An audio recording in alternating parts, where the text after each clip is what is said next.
নমস্কার বন্ধুরা, yummy town with Sunita চ্যানেলে আপনাদের সবাইকে স্বাগত জানাই। আজ আমি একদম ভিন্ন ধরনের ডিমের অমলেট বানিয়ে দেখাবো। ডিমের অমলেট তো আপনারা অনেক রকমভাবে খেয়েছেন, এইভাবে একবার ডিমের অমলেট বানিয়ে দেখুন। এই অমলেট বানানো ভীষণই সহজ আর খেতে হয় অত্যন্ত সুস্বাদু। দেখেই নিশ্চয়ই বুঝতে পারছেন কতটা সফট এই অমলেটটা তৈরি হয়েছে। তাহলে চলুন বন্ধুরা, আর দেরি না করে রেসিপিটি শুরু করি। ডিমের অমলেট বানানোর জন্য আমি এখানে 3টে ডিম নিয়েছি। এবার আমি ডিমগুলোকে ফাটিয়ে একটা বাটির মধ্যে নিয়ে নেব। আমি এখানে 3টে ডিমের অমলেট বানিয়ে দেখাচ্ছি, তবে আপনারা চাইলে এই ডিমের পরিমাণটা বাড়িয়েও নিতে পারেন, এছাড়া কমিয়েও নিতে পারেন। তো দেখুন, আমি 3টে ডিমকে ফাটিয়ে একটা বাটির মধ্যে নিয়ে নিলাম। এবার আমি এর মধ্যে দিয়ে দেব 2 চামচ চিনি। এই চিনিটা আপনারা চাইলে বাদও দিতে পারেন, তবে এই অমলেটের মধ্যে যদি একটু চিনি দেওয়া হয় তাহলে খেতে বেশ ভালো লাগে। এবার আমি এর মধ্যে দিয়ে দিচ্ছি সামান্য একটু নুন, আর দিয়ে দিচ্ছি খুবই অল্প এলাচের গুঁড়ো। এবার আমি ডিমটাকে ভালো করে ফেটিয়ে নেব। এমনভাবে ফেটিয়ে নিতে হবে যাতে ডিমের মধ্যে চিনিটা ভালোভাবে গুলে যায়। তো দেখুন, আমি ডিমটাকে ভালো করে ফেটিয়ে নিয়েছি, আর এর মধ্যে যে চিনিটা দিয়েছিলাম সেটাও ভালোভাবে গুলে গেছে। এবার আমি এই ডিমের মিশ্রণটাকে একটা বাটির মধ্যে ঢেলে মাপ করে নেব। এইভাবে ডিমের মিশ্রণটাকে প্রথমে এইভাবে একটু মেপে নিতে হবে। তো দেখুন, ডিমের মিশ্রণটা 1 বাটি মতো হয়েছে। এই মিশ্রণটাকে আমি আবার ওই বাটির মধ্যেই ঢেলে দেব। আপনারা যে কোনো পাত্রে এই ডিমের মাপটা করে নিতে পারেন, তবে যে পাত্রে ডিমের মাপটা করবেন সেই পাত্রের মধ্যে মেপেই আপনাদেরকে এখানে দুধ দিতে হবে। যেহেতু আমি এই বাটির মধ্যেই মাপটা করেছি, তাই এই বাটির মধ্যেই আমি মাপ করে 1 বাটি আমি এখানে গরুর দুধ নিয়ে নিয়েছি। এই দুধটাকে আমি আগে থেকে ভালো করে গরম করে ঠান্ডা করে নিয়েছিলাম। এবার ওই দুধটা আমি ডিমের মধ্যে দিয়ে দিলাম। এবার দুধটা দেওয়ার পর ডিমের মিশ্রণটাকে এই দুধের সাথে আরও একবার খুব ভালো করে ফেটিয়ে নিতে হবে। এই ডিমের মিশ্রণটাকে যত ভালোভাবে এইভাবে ফেটানো হবে তত ভালো কিন্তু ডিমের অমলেটটা তৈরি হবে। যেহেতু আমি হ্যান্ড উইস্কের সাহায্যে ডিমটাকে ফেটিয়ে নিচ্ছি, তাই আমি 10 থেকে 12 মিনিটের মতো ডিমের মিশ্রণটাকে এইভাবে খুব ভালো করে ফেটিয়ে নেব। তো দেখুন, 10 মিনিট আমি ডিমটাকে খুব ভালো করে ফেটিয়ে নিয়েছি। এবার আমি এখানে একটা বাটি নিয়েছি। এবার এই বাটির মধ্যেই আমি অমলেটটা তৈরি করে নেব। তাই এবার বাটিটাকে একটু রেডি করে নেব। তাই এর মধ্যে একটা ব্রাশের সাহায্যে একটু তেল নিয়ে এর চারিদিকে খুব ভালো করে লাগিয়ে নিতে হবে।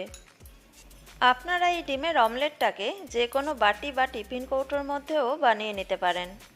তো দেখুন, আমি ব্রাশের সাহায্যে বাটির চারিদিকে তেলটাকে ভালো করে লাগিয়ে নিয়েছি। এবার আমি এই বাটির মধ্যে ডিমের মিশ্রণটাকে ঢেলে দেব। ডিমের অমলেটটাকে বানিয়ে নেওয়ার জন্য একটু বড় ধরনের বাটির ব্যবহার করতে হবে, যাতে ডিমের মিশ্রণটা ঢেলে দেওয়ার পরও এর ওপরটা এভাবে একটু ফাঁক থাকে। এবার আমি অমলেটটা বানিয়ে নেব। অমলেটটাকে বানিয়ে নেওয়ার জন্য আমি ওভেনে একটা কড়াই গরম হতে বসিয়ে দিয়েছি। এবার আমি এর মধ্যে জল দিয়ে দিচ্ছি। এখানে আমি 1 কাপের মতো জল দিয়ে দিলাম। এবার আমি জলের মধ্যে একটা স্ট্যান্ড বসিয়ে দেব। স্ট্যান্ডটাকে বসিয়ে দেওয়ার পর কড়াইয়ের ঢাকনাটা লাগিয়ে দেব। তারপর জলটা গরম হয়ে যাওয়া অবধি অপেক্ষা করব একটু।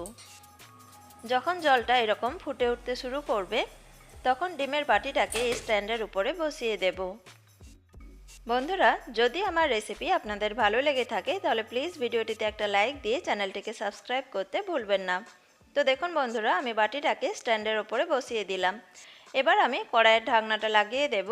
তারপর গ্যাসের ফ্লেম মিডিয়ামে করে দিয়ে আমি এই ডিমটাকে 15 থেকে 20 মিনিটের মতো ভাপিয়ে নেব। 15 মিনিট পর আমি কড়াইয়ের ঢাকনাটা খুলে দেখিয়ে দিচ্ছি। দেখুন ডিমটা কতটা ফুলে উঠেছে। ওই জন্যই আমি বলেছিলাম আপনাদের যে ডিমের বাটিটা একটু খালি রাখতে উপর দিকটা।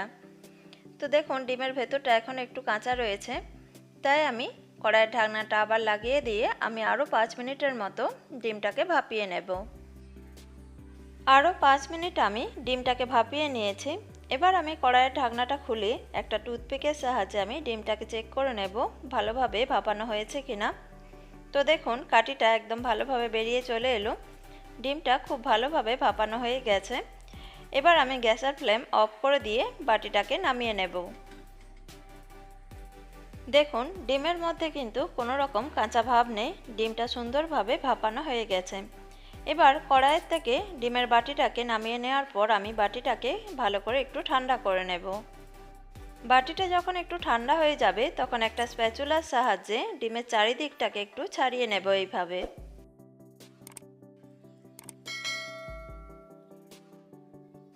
এবার ডিমটাকে একটা প্লেটের মধ্যে আমি নিয়ে নেব।